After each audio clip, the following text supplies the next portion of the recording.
Hola, buenas, soy Mario de los lunes seriéfilos y hoy estoy acompañado de mi compi Telma. Hola, Telma, Hola, ¿qué tal? que me va a ayudar a entrevistar, o vamos a entrevistar a una directora que tenemos mucha ilusión de hablar con ella, que es Paula Ortiz. ¿Qué tal? Hola, ¿cómo estáis? Pues bien, hoy vamos a aprovechar para hablar de historias para dormir, pero sobre todo queremos conocer a Paula, que es lo que nos interesa. Sobre todo, la primera pregunta muy importante es, ¿cómo estás, Paula? Pues mira, no estoy mal, no estoy mal. Hoy a estas horas estoy bastante bien. Y bueno, para comenzar un poco las entrevistas así fuerte, es una pregunta que solemos hacer, es un poco preguntarte quién es Paula y cómo decidió que lo suyo iba a ser ponerse detrás de la cama y también la escritura. Uf, pues quién es Paula no lo sé. Es una persona de Zaragoza que sí, me dedico al cine y me he dedicado mucho tiempo y me sigo dedicando a la docencia. Soy profesora en la Universidad de Barcelona, que es a lo que he dedicado gran parte de mi vida, y tengo un hijo muy majo que se llama Leo. Y poco más. Y porque la decisión de dedicarme a esto es un poco, no es en un paso ni en un momento único. Claro, yo viviendo aquí en Zaragoza, con una familia que no, nadie de mi familia se ha dedicado ni al cine ni a las artes, es un ámbito un poco que genera un poco de miedo a los padres, a las madres sobre todo, por la incertidumbre que conlleva, porque nadie te asegura nada, porque tampoco tenía maneras de saber qué era lo que había que hacer para ser directora de cine. Entonces, bueno, es una cosa que fue poco a poco, porque, bueno, yo estudié filología hispánica aquí en Zaragoza, empecé estudiando literatura, de ahí que un poco lo más próximo a mí al principio era la escritura, luego pasé a estudiar guión en Barcelona y empecé una tesis doctoral sobre guión. Y esa tesis doctoral sí que me dieron una beca para poder realizarla y es lo que me permitió irme a Estados Unidos, a Nueva York primero, a la NYU y a Los Ángeles después. Y sí creo que quizá ese tiempo allí sí me dio más herramientas o más claves de, bueno, cómo es el trabajo real en un país donde hay mucho más, es una industria mucho más grande y está mucho más institucionalizada tanto la formación como el acceso al trabajo dentro del cine. Entonces, bueno, pues allí es donde yo empecé el primer largometraje, a escribirlo y luego, pues poco a poco yo había hecho cortos, que sí que es cierto que yo había hecho cortos durante toda la época de la universidad y, y luego entonces pues intenté hacer un guión, un largometraje que se pudiera producir como si fueran tres pequeños cortos, que finalmente se hizo como un largo, como un solo largo de tirón. Pero inicialmente, por intentar ver si era más fácil, pues pensé esto, que no soy la única persona que lo ha pensado. Y así fue como empecé a hacer mi primera película de Tu ventana a la mía. Y una cosa que siempre es muy personal de los directores es, o también guionistas, ¿con qué referentes audiovisuales te has criado tú o cuáles han sido tus referentes siempre a la hora de dirigir o de escribir? Ostras, pues es muy difícil porque mis primeros referentes son literarios y son muy fuertes. Claro, desde la cuentística popular, que ha sido algo muy importante para mí, la literatura popular es una cosa que yo creo que porque mis padres tenían, porque siempre he tenido muchos cuentos, yo he dedicado muchas horas desde muy pequeña a leer cuentos, leyendas, romances, todo este tipo de literatura popular es algo que tiene mucho, mucho, mucho peso, que yo recuerdo de memoria, que sigue estando ahí, como en el backstage del cerebro y sale enseguida. Después ya accedí quizá a la literatura culta, ¿no? A la literatura de mayores, que también claro, las grandes obras han tenido mucho peso. Y luego accedí al cine más tarde. Y en el cine así referentes, es que, ¿qué te puedo decir? Es complicadísimo. Están pues los grandes, Stanley Kubrick, Martin Scorsese, más tarde Wong Kar-wai, Haneke, Jane Campion, Andrea Arnold, Vale, mucha gente, claro. y literariamente igual, qué sé yo, García Márquez, Alice Munro, eh, todos los poetas, Walt Whitman, Qué eh, guay. sí, la generación del 27, Qué todos guay. un peso muy fuerte. Mm.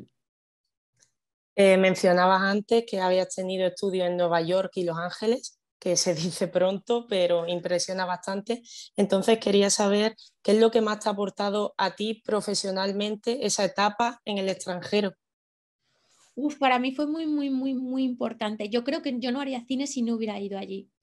Y no fui a estudiar allí los primeros años de carrera, fui ya relativamente mayor, Claro. en el sentido de que fui con la beca posterior, que tenía yo 27, 28 años, 29. Y aquella época, sobre todo son muy distintas Nueva York y Los Ángeles, tanto la formación como la ciudad, el ambiente cultural, es muy distinto. Nueva York es una ciudad que a mí me dio muchísimos estímulos en cualquier aspecto humano y sobre todo intelectual. O sea, Nueva York es una locura pasar un tiempo allí, porque sigue siendo de una efervescencia y una electricidad asombrosa. Y la propia ciudad, o sea, allí hay una energía que cuando estás allí dices, claro, aquí pasan cosas. Y, y sí es cierto que luego allí yo estudié en la NYU, que es un centro donde se promueve mucho la autoría, el cine de autor. Ah, Qué Eh, guay. que te construyas tu propia identidad y tu propia voz. Hay una fuerza muy fuerte en animarte a ello. Y luego, probablemente lo que más me ayudó, allí tuve los mejores profesores que yo he tenido jamás. Y que algunos eran, claro, eran gente, pues yo qué sé, allí te da clases Spike Lee, Milcho Manchesky. agárrate, Venga, venga, agárrate. hombre. Pues claro, las últimas clases que dio Anthony Minghella estaba ya muy enfermo, pero gente no tan conocida, pero que han sido claves en la historia del cine, el ayudante Sí. de dirección de Martin Scorsese, gente así. Ahí es nada, ¿eh? Por Ya ejemplo, ves, ya una de ves. las personas que más me ha ayudado sus clases y que me vuelve como mantras son las de Bill Reilly, que era el ayudante de dirección de Martin Scorsese. Ese señor sabía latín, griego y todas las lenguas muertas del cine. Y no sé, lo que sí me enseñaron es que es una cuestión muy de actitud, de que el cine es un trabajo, de que es trabajo, puro y duro trabajo, que hay mucho más de artesanía que que de inspiración, que hay mucho más de ponerte, de que a veces sale y a veces no, de que hay mucho de ensayo-error, de que hay que sentarse, conocer las herramientas, ejercitarlas y hacerlo y contarlo. Y que hay días que sale y hay que días que no sale y no pasa Claro. nada. Entonces, aprender eso, porque creo que nosotros, como no tenemos tan normalizada la pedagogía de las artes, el aprendizaje de lo artístico, le damos como un valor, como si te tuviera que venir la inspiración y tiene que ser algo maravilloso. Y allí son mucho más operarios. Y eso es algo muy bueno. O sea, te enseñan a sentarte, venga, va, pim, pam, pim, pam. Y entonces, esa actitud a no tener miedo al folio en blanco, a no tener miedo a un plano, que le sigues teniendo miedo porque hay una cosa ahí de respeto a eso, ¿no? Pero quitárselo un poco, desmitificar un poco el trabajo está bien. Ellos lo tienen más normalizado porque hacen más, Claro. tienen más normalizado y eso es algo que creo que es bueno. Pues qué bien que enseñen eso al fin y al cabo. Mm, mm. Bueno, directora, guionista, docente, ¿qué es lo que más disfrutas de cada parte? Porque al final son cosas muy diferentes y que se relacionan en un sentido. ¿Qué disfrutas más de cada una de esas profesiones por separado y juntas? Pues en realidad disfruto mucho de todas y sufro mucho en todas y hay una parte de todas que no me gusta nada. O sea, que digo, ¿por qué? ¿Por qué hay que hacer esto? Somos trabajos tienen una parte por la que te apasiona y una parte por la Claro. que odias y no dejarías. Y dices, yo no quiero hacer esto y solo por esto. Pero bueno, esas son las contradicciones. Pues bueno, la dirección y la escritura es algo que es el estadio primigenio de libertad absoluta, donde cuando te conectas eres muy feliz. También es muy duro. Es muy duro sentarte todos los días por la mañana, que no te salga. Yo pierdo mucho el tiempo, luego hablo con mis compañeros y veo que también pierden el tiempo. Y ya es menos, ¿no? Dice que como todos perdemos tiempo. Que, claro, no sé, esta cosa de me siento, escribo. Ah, bueno, tú el otro día que no estuviste con Paco Plaza y Rodrigo Cortés, ellos son muy disciplinados los dos. ¿Sí? Especialmente Rodrigo Cortés, que yo he escrito ahora con él lo del asfalto, y Rodrigo es pim, pim, pim. ¿Y tú cómo lo haces? Claro, qué cabeza más bien puesta, qué ordenada, pero porque él tiene una disciplina y una capacidad de 1000 hombres. Eso es así. Es un absoluto fuera de serie. Y entonces, bueno, yo no soy una fuera de serie, entonces tengo que hacer muchos esfuerzos, me tengo que tomar muchos cafés por la mañana para sentar. Y se hace de cuesta arriba. La escritura puede ser muy angustiosa también. El rodaje, sin embargo, luego la parte de producción, pues es muchísimo más dura porque te cae la responsabilidad de mucha gente y eso, pero al mismo tiempo no estás sola. O sea, ya es un trabajo colectivo, es un trabajo en equipo, es un trabajo que está muy, muy estandarizada los pasos, pero sí que es cierto que probablemente es lo más difícil de todo, es rodar. Y es rodar bien. Y es que la alquimia del rodaje funcione. Que allí el equipo, los actores, que la emoción delante del plano nazca, sigue siendo un misterio que no es fácil saber qué va a ocurrir, pero claro, tú puedes hacer mucho por trabajar para que ocurra. Entonces hay un trabajo, o sea, el trabajo más agotador, sin ninguna duda, es desde el director, es la dirección, sin ninguna duda. Y habiendo pasado a veces cuando me dicen los guionistas, digo, no, que yo también escribo, nada que ver con dirigir, de agotamiento y de presiones en muchos momentos. Y la docencia, que no tiene ese agotamiento para nada, ni esas presiones, tiene otras responsabilidades también, porque te das cuenta directamente de cómo puedes afectar a la gente, ¿no? A mí me han afectado Claro. mucho los profesores y puedes cambiar muchas cosas. Yo creo que realmente a través de la educación se cambian generaciones y se cambian sociedades. Totalmente de acuerdo. Sí. Pero claro, sí que es, pero a mí me sirve mucho porque me sirve para mí egoístamente, además de lo que pueda aportarles a los alumnos, que intento de verdad que las clases sean siempre. Aparte que yo soy hija de profesores y entonces esto es de lo que se habla en mi casa toda la vida. ¿Qué hay que, o sea, qué hay que hacer para que el proceso de enseñanza-aprendizaje fluya? Y yo me esfuerzo mucho, me gusta mucho, lo disfruto mucho, me gusta mucho estar con alumnos y creo que es un proceso en dos direcciones.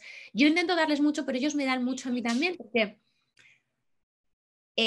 al intentar yo reordenar las bases permanentemente, yo me obligo a cuestionarme a mí misma qué es lo correcto o cómo lo estamos haciendo, cómo hay que hacerlo. Cada vez es como que vuelves a empezar por el principio. Y ellos, como tienen claro, pertenecéis a otras generaciones con otras referencias, con otros modos, maneras de afrontar que para mí son muy, muy, muy alimenticios. Entonces yo disfruto las tres y sufro las tres. No me gusta hacer exámenes, odio los exámenes, no hay ni prácticas, ni ejercicios, ni nada, odio corregir. Y bueno, volviendo de nuevo al audiovisual, tú lo has dicho antes, eres directora de Tu Ventana Mía y de La Novia, por ejemplo, entre otros muchos cortometrajes y demás, pero esas dos películas estuviste nominada a los Goya y también ganaste Feroz. Sí. Y es un poco el viejo debate de los premios. ¿A ti te sirvieron para algo los premios? ¿Estar nominada, ganarlos? ¿Realmente sirven para algo? Es que es un viejo debate esto de los premios siempre, ¿no? La realidad es que no. Que para nada. O sea, después de La Novia, que fue súper nominada y luego tampoco nos dieron muchos premios, yo también estaba embarazada, entonces tuve un hijo y a mí me ha costado muchos años reenganchar. Porque la maternidad es muy complicada en estos trabajos y porque no sé si ha ayudado a los Goya. La verdad es que no lo sé. En mi caso, tengo que decir que por haber sido nominada, al día siguiente no tenía ni trabajo, literal. No lo sé. Quizá alguien te recuerde, quizá den un prestigio, que tampoco hay por qué desdeñarlo, pero directamente mi experiencia es que no. Que es muy aleatorio todo. Ya. Sí. Y bueno, ahora ya vamos a hablar de Historias para no dormir, que dirige uno de sus capítulos. Y a mí, por ejemplo, me sorprendió porque venías de hacer De tu ventana a mía y La novia, y es un cambio diferente, es un registro diferente, una temática diferente. Entonces quería saber cómo has vivido tú ese cambio de registro de lo que venías haciendo anteriormente, ahora dirigir este capítulo. Para mí ha sido un reto fuerte porque es lo que tú estabas diciendo, no son las aguas que yo normalmente navego, no es el género, no es el tipo de lenguaje. Este código, el terror, a mí el fantástico me gusta muchísimo. ¿Ah, sí? Y sí, me gusta mucho el cine fantástico y a mí me sale hacer cosas fantásticas que no he hecho antes porque nunca ha habido presupuesto, porque es caro. O sea, exige un sobrecoste. De tu ventana, si yo hubiera podido, hubiera tenido más componente fantástico y La novia también. De hecho, hubiera tenido componente fantástico más explícito, más directo. Tienen como toques, que luego todo el mundo los ve como toques poéticos, que yo digo, bueno, si hubiera sido poético, no voy a ser poético, yo se hubiera puesto volando. Pero no había dinero. Y en muchas ocasiones es una cuestión de recursos. Y a mí el fantástico sí que aquí me permitía pues entrar en un fantástico que tenía una reflexión metafórica, filosófica muy interesante y que me ha obligado, sí que es cierto, a poner en marcha unos pulsos narrativos que yo no tenía y que me han resultado muy complicados en muchas ocasiones. Me ha ayudado mucho, en este caso, el guión, sobre todo la última escritura que hizo Rodrigo Cortés, y también Rodrigo Cortés estuvo trabajando conmigo en el montaje. Él que tiene un pulso muy Él tiene más fuerte. experiencia en eso realmente. Tiene Sí, mucha él es montaje. él es un montador absolutamente súper dotado. Yo trabajo con muchos montadores y cuando ves montar a Rodrigo Cortés dices qué absoluta barbaridad. Y tiene mucho pulso, tiene un sexto sentido con eso. Y yo he aprendido muchísimo ahí. Ha sido un proceso en el que he aprendido y que también, no sé, espero a ver si en otras ocasiones puedo ponerlo en marcha con lo que sé ahora. Ojalá que sí. Y además, Historia para dormir, posiblemente partís, los que habéis participado en este proyecto, una ventaja o dificultad que es adaptar una de las series o volver a traer una de las series más míticas españolas al presente. ¿Y cómo has sentido tú esto de adaptar o renovar esta serie? ¿Cómo esa presión? ¿Cómo ha sido esa sensación? Fíjate, inicialmente no, porque yo a estas cosas me meto con mucha inconsciencia. Es como cuando hicimos Lorca, yo dije, ¿Lorca? Claro. ¿Qué? Porque a mí me gusta mucho. De cabeza. Es verdad, claro, que ya adaptó Lorca. Y ahora que acá estoy terminando una película que es una adaptación de Hemingway, y me llega el guión y digo, Hemingway, ¿qué tío Hemingway? ¿Qué tío? ¿Qué tío? Me cae bien y mal al mismo tiempo. ¿Qué tío Hemingway? Pues Hemingway. Y claro, Hemingway, pues eso, también me ha escupido la cara. Y cuando llegó lo de Chicho, yo dije, ostras, Chicho Ibáñez Serrador. También es cierto que yo no pertenezco a la generación en la que fue el mito televisivo, como por ejemplo si eran mis padres. Que mis padres cuando les digo, voy a hacer una historia y les digo cuál, y mi madre, me acuerdo perfectamente. Y yo, ostras, mi madre se acuerda, porque ahí me di cuenta del peso. Digo, mi madre se acuerda, o sea, se acuerda aquí, media España de esa edad. Claro.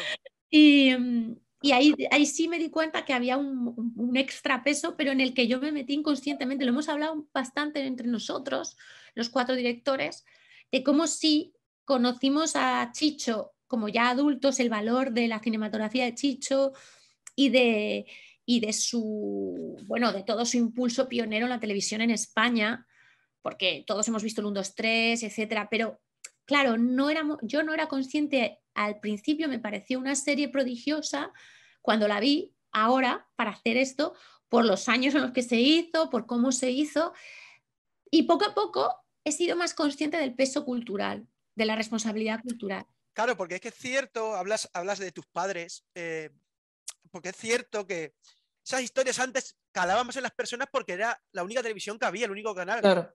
Ahora es muy difícil marcar huella con un producto, o sea, una película, una serie, es muy difícil marcar porque hay 50.000.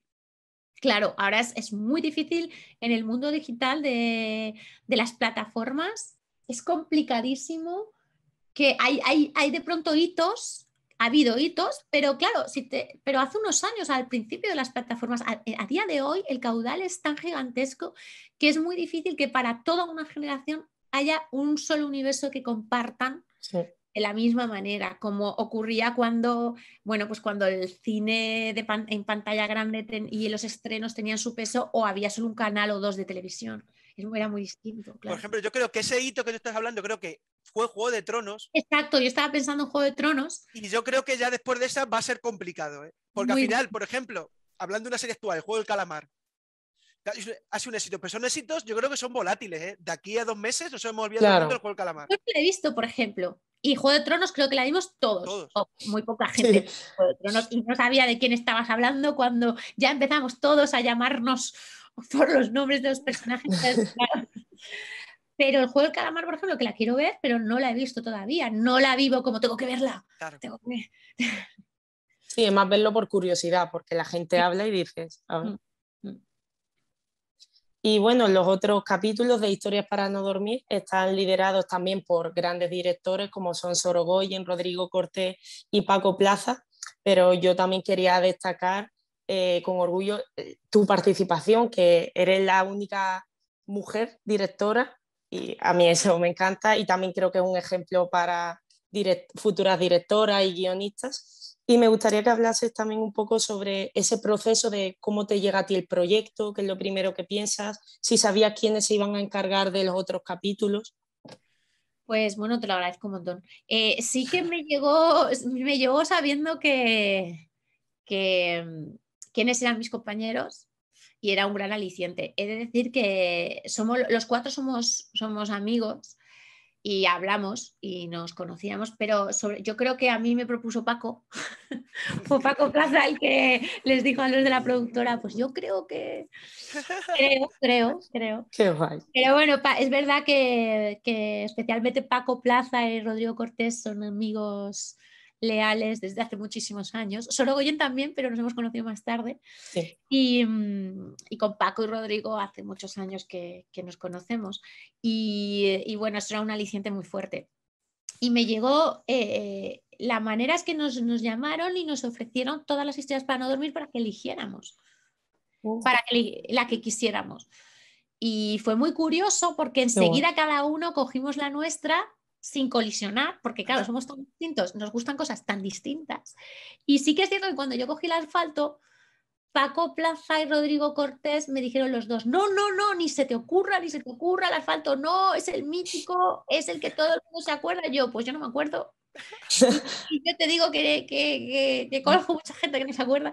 Y aparte, ¿por qué no? Claro. Y ellos dijeron, no. No, ya te digo, luego fíjate, Rodrigo Cortés que me dijo, no lo hagas directamente, esto lo contó el otro día, no lo hagas, luego es quien ha participado en el guión, es uno de los actores del guión y ha participado en el montaje, o sea, que ha estado ahí al pie sin abandonar el barco. Yo voy a hacer un inciso, me va a matar mi compañera, pero es que mi compañera está estudiando dirección y guión. Y por eso le hace tanta ilusión hablar contigo. Sí, pues me hace muchísima ilusión hablar contigo. Ánimo, por favor, no desfallezcas porque hay ratos que se desfallece, pero no. Voy a tope. Es importante resistir. Muchas gracias. Digo, tengo que decirlo. No me voy a callar. Claro que sí.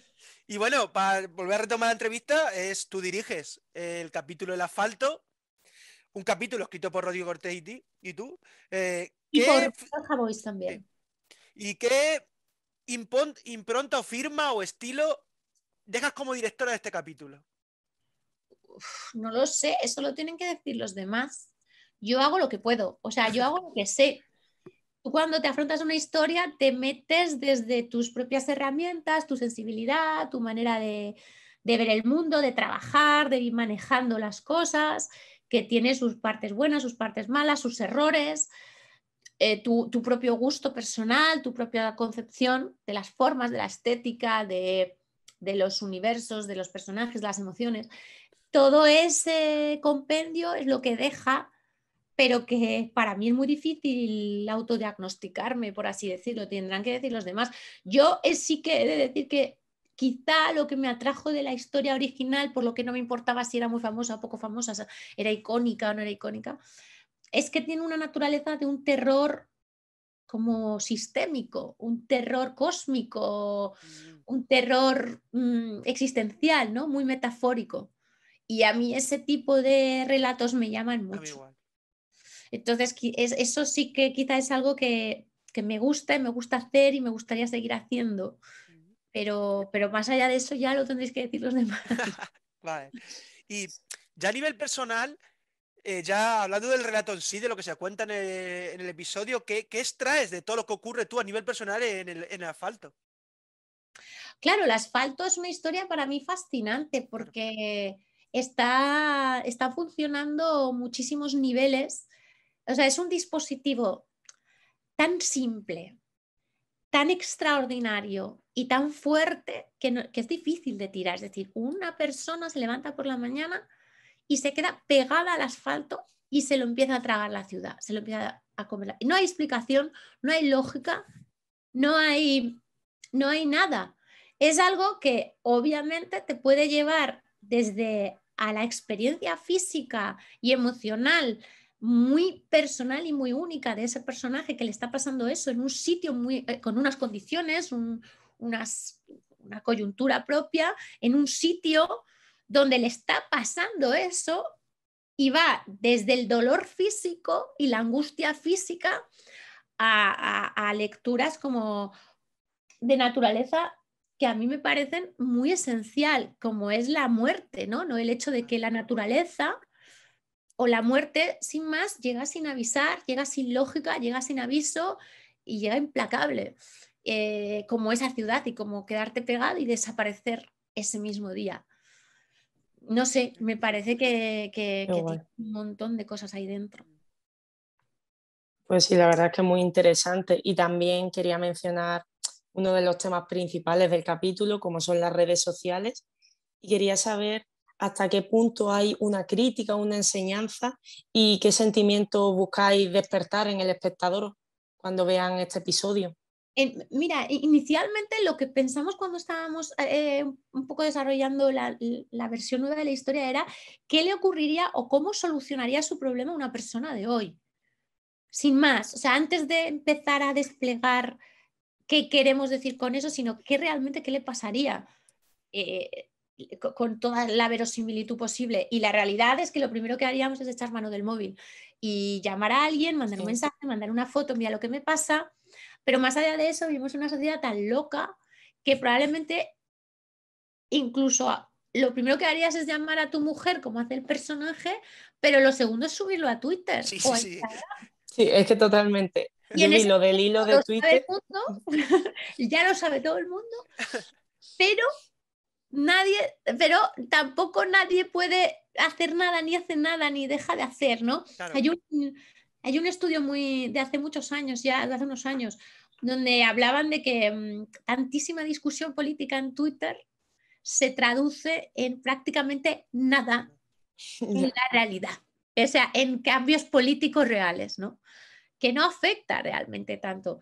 Que es una especie de cómo estamos, o sea, que se generan burbujas, Sí. se generan contradicciones como esa, ¿no? Todo el mundo opina de lo que te está pasando, se te está tragando la tierra, qué fuerte, tío, qué fuerte, te duele, no te duele, pero nadie va allí a sacarte o a ayudarte a salir, ¿no? Opinas y se acabó.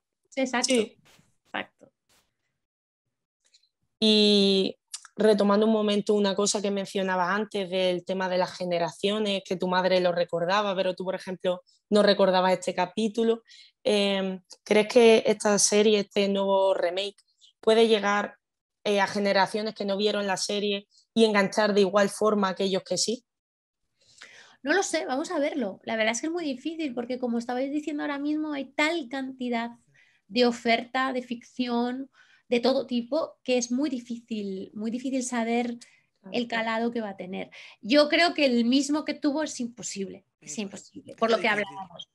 Pero ojalá sí que por lo menos provoque un rato de experiencias intensas y de reflexión interesante a espectadores en España o en español, que creo que es algo, que eso sí que es algo que aporta la serie interesante, que ese tipo de códigos los practicamos poco, tanto por hacer una colección de historias, no tanto una serie serial, sino una colección de historias que cada una tiene la absoluta libertad de ser como quiera ser y que te ofrecen una serie de experiencias en ese ámbito fantástico de terrores muy distintos en español, porque no practicamos tanto ese tipo de... O sea, existen thrillers, pero el fantástico no lo trabajamos. Y Claro, es algo nuevo.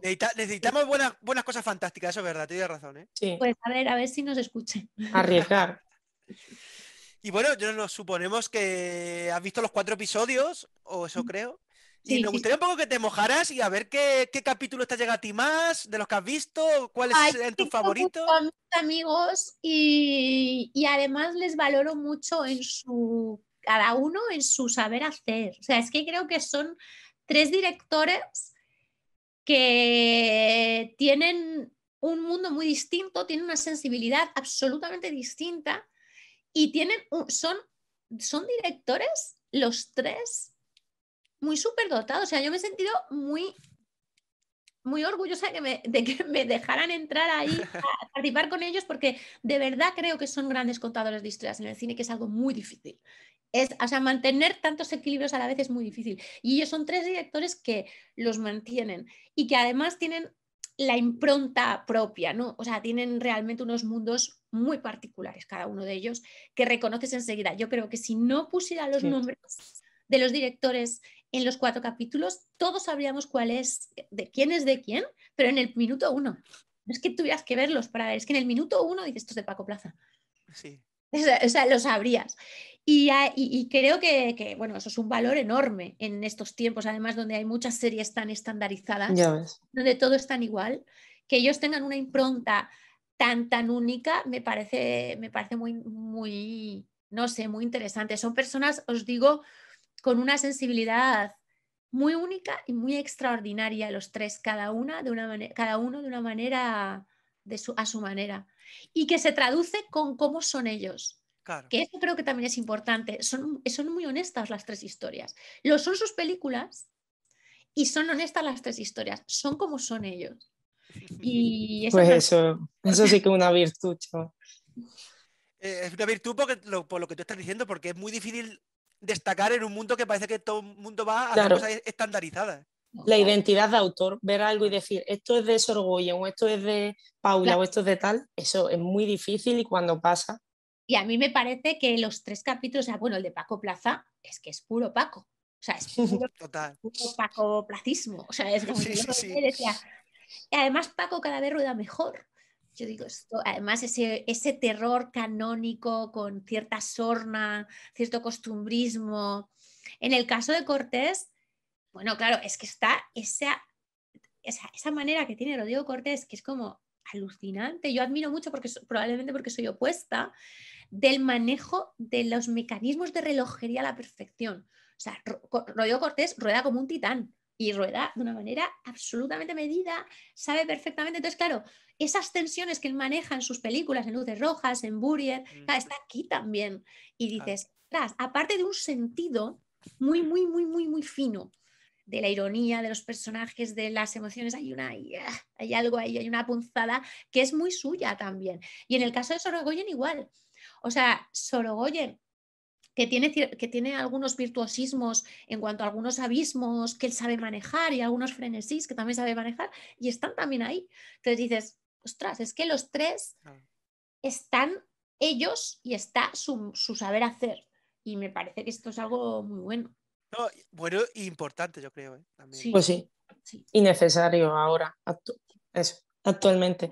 ¿Y sabéis si a lo mejor hay opción de que se hagan más capítulos, no? Si esto engancha, si la gente pide más. No sabemos, pero bueno, esto es una pregunta para los productores que creo que te Ya, contestaría. ya, pero Están en marcha, están en ello. ¿Pero a ti te gustaría dirigir otro capítulito o dos? No ¿O no lo que sé, hiciera no lo falta? sé. Yo creo que si somos consecuentes con la naturaleza del proyecto, deberían ser siempre directores nuevos, que den su nueva También. sí, visión y También distinta. puede ser, sí. también. Y bueno, ya para entrar ya en la última, en la recta final de la entrevista, queremos preguntarte un poco ya más allá de historias para no dormir, qué otros proyectos están metidos a Paula. Y creo que si no hemos investigado más, creo que o estás dirigiendo, has dirigido una película, o vas a dirigir una película británica. Sí, la película es una coproducción entre Estados Eso. Unidos. ¿Nos puedes hablar un poquito de ella? Que nos enteremos un poquito de qué va el proyecto, lo que nos puedes decir, ¿eh? Sí, sí, sí, está ya rodada. Esta mañana estaba haciendo doblajes, no te digo más. Anda. Eh, se llama Across the River and Into the Trees y es la adaptación de una de las últimas novelas de Ernest Hemingway, que es corresponde a una época justo al acabar la Segunda Guerra Mundial que él pasó en Venecia, en Italia, y particularmente en Venecia. Entonces es una historia que tiene un trasunto autobiográfico y hay un personaje que es un trasunto del propio Hemingway de 2 días que pasó en Venecia. Y bueno, está rodada, los protagonistas son Liev Schreiber, que es Ray Donovan, no sé si veis la serie Ray Sí, Donovan. sí, sí, sí, sí, sí. Sí, Es uno de los grandes intérpretes en Estados Unidos, además teatrales. Y Matilda De Angelis, que es una actriz italiana que hace poco estrenó con Nicole Kidman The Undoing. Y, Joder. y luego está también, bueno, la verdad es que hay un cast italiano muy interesante con Laura Morante, Massimo Popolizio, Maurizio Lombardi, y luego los otros dos protagonistas son Josh Hutcherson de los Juegos del Hambre y el Dan Yes. Pero Ashton. bueno, Sí, proyectazo, ¿eh? sí, sí. Poquita cosa. Nada. Ha sido una travesía ¿Sí? interesante. Sí. Larga, no hemos acabado todavía. Bueno, vamos, poco a poco. Veremos cómo acaba. Ganas de verlo. Y bueno, también quería mencionar que eres miembro de la junta directiva de CIMA, que para quien no lo sepa, Sí, eres, ahora ¿no? ya no estoy en la junta, pero lo he Ah, estado mucho tiempo, Ah, sí. bueno, lo has estado y nada, simplemente si podías hablar un poco de ese organismo y cómo funciona para dar visibilidad, que quien no lo sepa es la Asamblea de Mujeres Cineastas de España. La Asamblea de Mujeres Cineastas es una asociación cultural que un poco servía para unirnos profesionalmente a todas las mujeres del sector, especialmente del sector técnico, porque realmente la dinámica del sector audiovisual, del cine en particular, de la ficción, del cine y la televisión, más allá quizá de la publicidad, pues exige, es muy duro para todos, para hombres y mujeres, pero exige de un tipo de incertidumbre laboral que, que realmente a las mujeres cuando llegamos al momento profesional en que podemos ser capitanas de grandes barcos, normalmente suele coincidir con las maternidades, suele coincidir con una serie de circunstancias que lo ponen complicado. Entonces, esta asociación un poco nació con la voluntad de unir fuerzas, de ayudarnos, de conseguir un poco mejoras en lo posible de lo laboral y también de dar visibilidad precisamente a los trabajos pues con autoras femeninas o con jefas de equipo femeninas, no solo autora, sino también, bueno, incentivar a directoras de fotografía, montadoras, o sea, hay profesionales de todo tipo. Qué bueno. ¿y qué le dirías a aquellas jóvenes que quieren dedicarse a la dirección o guión? Que lo hagan.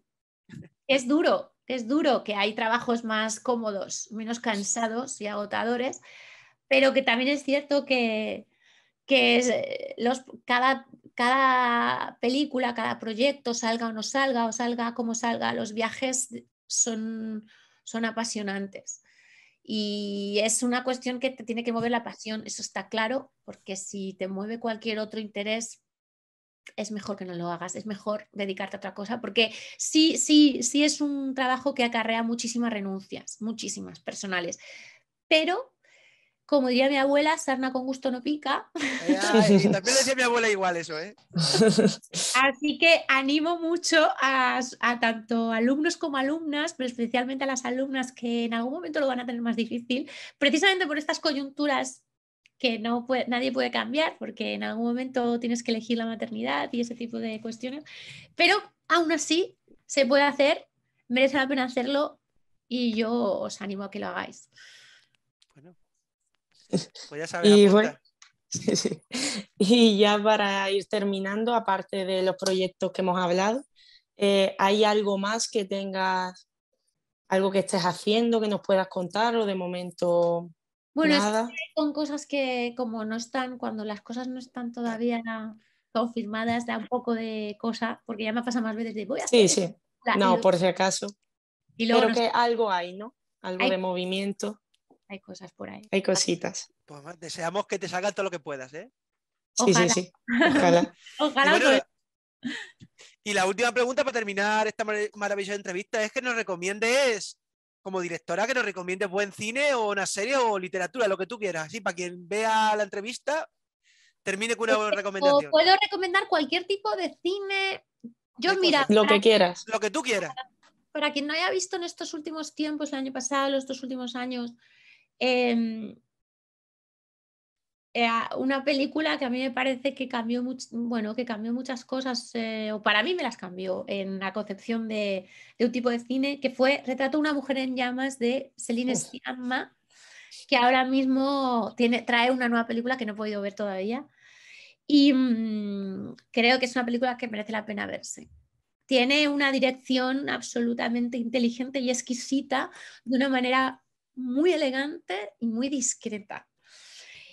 Luego yo es que soy muy fan de los clásicos y cualquier Bueno, película de Scorsese merece la pena verse, de Spielberg merece la pena siempre. verse. Pues sí, Así que siempre, siempre una buena recomendación.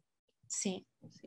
Pues, Paula, hasta aquí la entrevista, que la verdad es que nos ha encantado a mí particularmente escucharte hablar sobre cine, sobre series, sobre todo. Igualmente, un placer cuando Ha sido queráis. un placer. Y ha sido, gracias por darnos este ratito amplio y hablarnos de todo, un poco de ti, de la última serie, que ojalá te veamos en más proyectos y nos los cuentes también. Ojalá, ojalá. Que Así, vaya todo muy bien, Paula. así que desde aquí nos despedimos para todo el mundo que ve la entrevista, así que hasta la siguiente. Muchas gracias. Adiós. Chao.